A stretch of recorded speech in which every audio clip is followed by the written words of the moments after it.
स्वतःवर करणारा उपकार आहे साधना. म्हणजे गुरूंसाठी आपण साधना, गुरु त्यांचा गोल आहे युनिव्हर्सल कॉन्शियसनेस मध्ये शिफ्ट.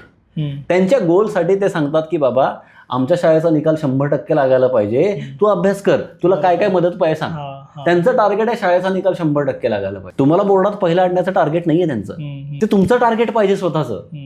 त्यामुळे लोकांना वाटतं की आम्ही आमच्या गुरूंसाठी साधना करतो. काही लोकांना वाटतं कारण त्यांनी आम्हाला मंत्र दिला, त्यांना काय वाटेल, त्यांना ऍक्च्युली काही नाही वाटत. त्यांना फक्त वाईट वाटतं की ह्यांना मी जीव तोडून शिकवलं पण ते काही करत नाही.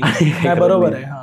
पण तिथे मग ते पण इव्हॉल्ड लोक आहेत, ते म्हणतात तुझं आयुष्य तुझी जबाबदारी. बरोबर आहे. मी तुला परत येशील तू, मी परत तुझ्यासाठी अवेलेबल आहे. कारण ते गुरु आहेत आणि त्यांचा तो रोल आहे. त्यांच्या त्या जसे आपण आज एक वडील, मुलगा, बहीण, काका, पॉडकास्टर हे जे रोल सगळे घेतोय, तसा त्यांचा तो ह्या प्लॅनेटवरचा रोल आहे, ह्या एनर्जी सिस्टमवरचा रोल आहे त्यांचा, की इथले जे काही लोक पुढे जायला पाहिजेत, निकाल लागायला पाहिजे जास्तीत जास्त. बरोबर आहे. मग तिथे त्या पद्धतीनं ते टीचर बनतात, तिथे त्या पद्धतीनं ते लोकांना गाईड करतात.